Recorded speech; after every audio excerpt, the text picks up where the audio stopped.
MP no Rádio, o Ministério Público do Paraná, mais perto de você.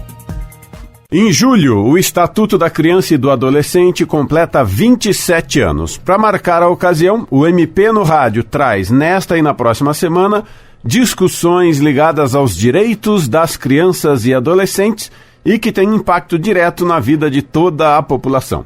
O tema de hoje é a violência contra crianças e adolescentes. E a questão é séria. Dados do Unicef, divulgados no ano passado, apontam que só em 2015, 22.851 crianças e adolescentes foram vítimas de violência no Brasil. São quase 62 casos por dia. E isso é só o que foi efetivamente registrado no Disque 100. Ou seja, os números certamente são maiores. Para falar sobre isso, nós recebemos a promotora de justiça Luciana Lineiro, que integra o Centro de Apoio Operacional das Promotorias de Justiça da Criança e do Adolescente e da Educação do Ministério Público do Paraná. Doutora Luciana, o que o Estatuto da Criança e do Adolescente, o ECA, prevê em relação à violência contra crianças e adolescentes? Bom, obrigada pela oportunidade de falar sobre um tema tão importante e tão relevante e que nos deixa sempre com o coração tão apertado, considerando sempre os altos índices de violência que a gente tem em relação às crianças e os adolescentes também. O Estatuto prevê que toda criança e adolescente tem o direito de viver, né, numa família, na sociedade, no Estado livre de qualquer tipo de violência, ou opressão, e essa violência ela se traduz não só na violência física, mas também na violência psíquica, na violência moral. E aí, quando há uma situação de descumprimento em relação a isso, ele prevê algumas sanções em relação àquele que pratica essas violências, principalmente na perspectiva de quando essa violência é intrafamiliar.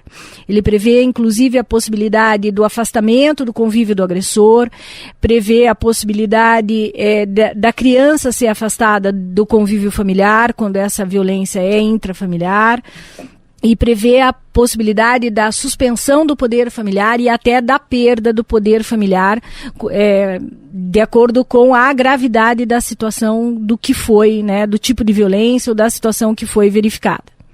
Quando nós falamos em violência contra as crianças, as pessoas podem pensar só na agressão física, mas a própria doutora já disse que não é só isso. Vai muito além, não é? Que tipos de violências, além da física, nós podemos citar? Por exemplo, a negligência, o abandono, que outros tipos? O descumprimento dos deveres, né, dos pais em relação aos filhos, a negligência, é também um tipo de violência.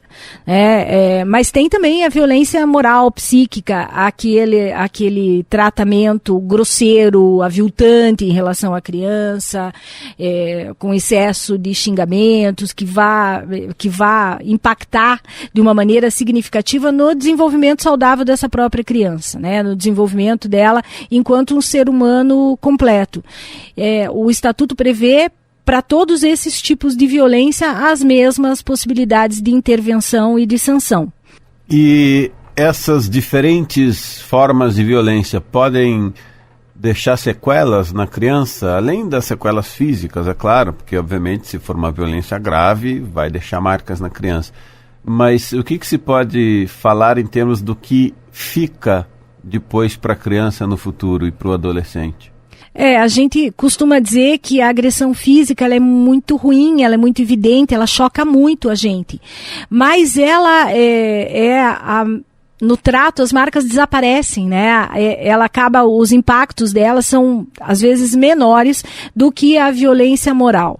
A violência moral ela é muito subliminar, ela é muito forte, ela acaba impactando muito no desenvolvimento saudável dessa criança. E a gente tem visto na prática que como há um trabalho muito mais forte em relação à questão da rede de proteção realmente, da rede de saúde, da rede de educação, né, em relação à notificação obrigatória, porque quem atende a criança ele tem a obrigatoriedade de notificar se ele verificar qualquer tipo de violência. Então, há toda uma normativa, toda uma estrutura para que, se a violência for constatada, as autoridades sejam notificadas, a rede se articule e as ações sejam disparadas. Então, a violência física, ela tem, assim, uma prevenção muito maior, ela aparece, e o que a gente tem visto no passar dos anos, principalmente através dos disque denúncias, é que tem se sofisticado a forma de violência partindo para a violência moral. E ela é de muito mais difícil verificação, porque normalmente ela é também praticada contra a criança juntamente com ameaças a essa criança, que já é em si uma violência, né, para que essa criança não conte, não comunique. Então a criança vai se recolhendo, vai se constrangendo num cantinho, e ela é de difícil constatação, mas ela impacta muito mais no desenvolvimento saudável dessa criança do que eventualmente até a violência física.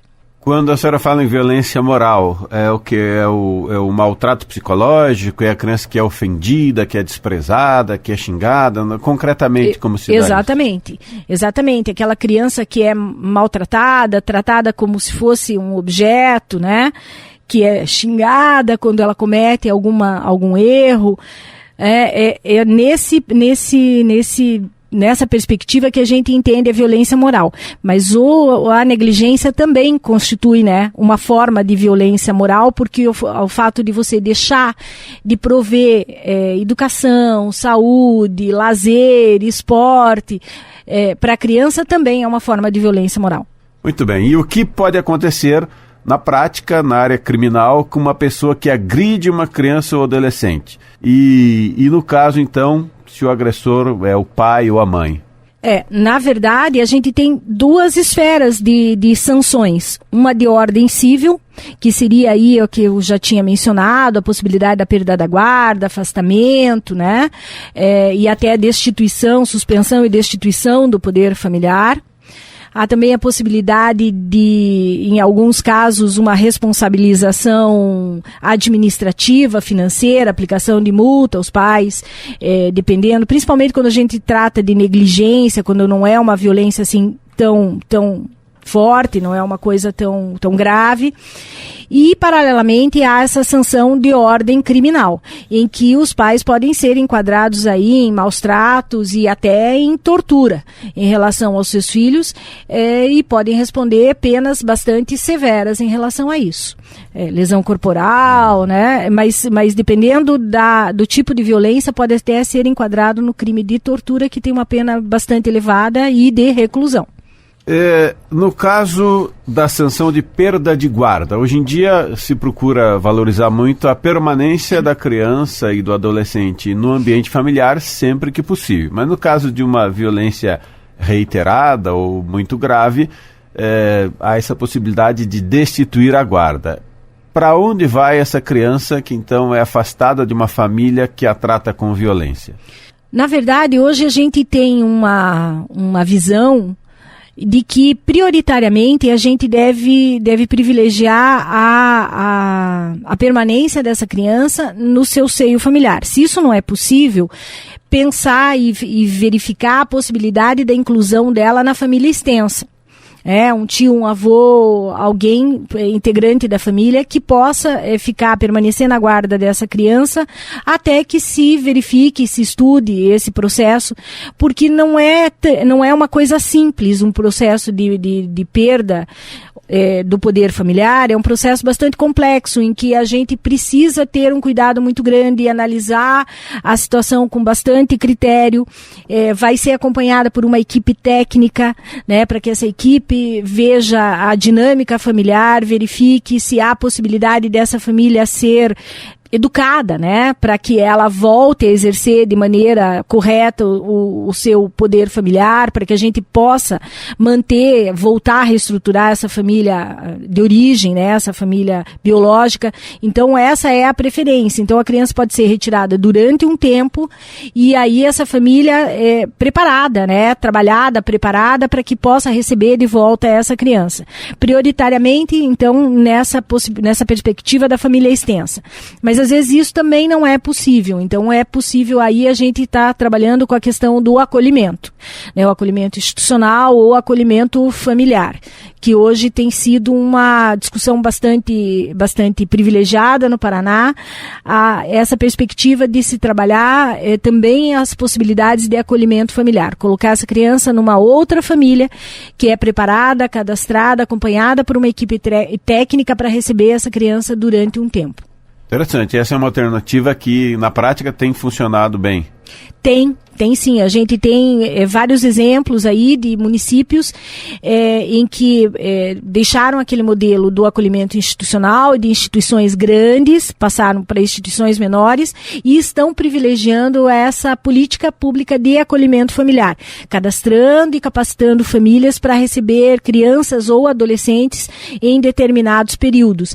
A gente sempre trabalha a questão da retirada dessa criança e colocação no acolhimento por um período mais breve possível, porque a ideia é que ela possa ou voltar para sua família de origem, ou então ser destituída e ser colocada definitivamente numa família substituta na modalidade de adoção, para que a situação jurídica dela não fique de uma forma muito superficial, que ela não tenha uma estabilidade nessa situação jurídica. A guarda sempre é tida como uma medida que ela é cautelar, ela é uma medida que ela não dá essa estabilidade jurídica em relação para a criança, para o desenvolvimento da criança. Então, o máximo que a lei trabalha é um período de 2 anos. Para que a gente possa resolver toda essa situação. Lógico que na prática nem sempre a gente consegue atender esse ideal, mas tem se trabalhado, quem trabalha na área da infância e juventude tem trabalhado assim com um esforço muito grande para que a gente atinja no máximo esses 2 anos, mas que a gente possa trabalhar muito rapidamente. A ação de restituição, ela prevê um prazo de 120 dias. Então, também é um prazo relativamente curto para que se possa verificar se essa família tem ou não condições de receber essa criança de volta. Doutora, quando uma pessoa vê uma situação de violência ou negligência em relação a uma criança ou uma adolescente, seja um parente ou mesmo um vizinho ou um desconhecido, que perceba que uma criança ou adolescente está sendo maltratada dentro da sua própria família, o que ela deve fazer? O Ministério Público pode ajudar? Vai para um disque denúncia? Procura uma promotoria de justiça? Qual é o caminho? São várias as portas de entrada, A gente fala de rede de proteção nessa perspectiva de que todos os serviços que atendem crianças e adolescentes, na verdade, são portas de entrada. E a gente não tem uma verticalidade, a gente tem uma horizontalidade em relação aos equipamentos que fazem esse atendimento. Se a pessoa puder se identificar, se a pessoa quiser se identificar e levar essa denúncia, ela deve sim procurar o Ministério Público, o Conselho Tutelar. Isso faz com que essa denúncia tenha uma credibilidade maior, ela tenha uma identificação de quem está fazendo ela. Normalmente, quando vai até a promotoria, já se pede bastante detalhes, bastante dados. Isso faz com que agilize muito o processo em relação à possibilidade de destituição ou não. Mas existe sim o canal de comunicação, que é o Disque Denúncia, que a pessoa pode fazer inclusive anonimamente. Que é o número? 100, é o Disque 100. E no Paraná a gente tem também o 181. Perfeito. Doutora Luciana Lindeiro, muito obrigado pela sua participação. O programa MP no Rádio é uma parceria do Ministério Público do Paraná e da AERP, Associação das Emissoras de Radiodifusão do Paraná. Comentários e sugestões podem ser feitos pelo e-mail mpnoradio@mppr.mp.br ou pelo telefone 41 3250 4469.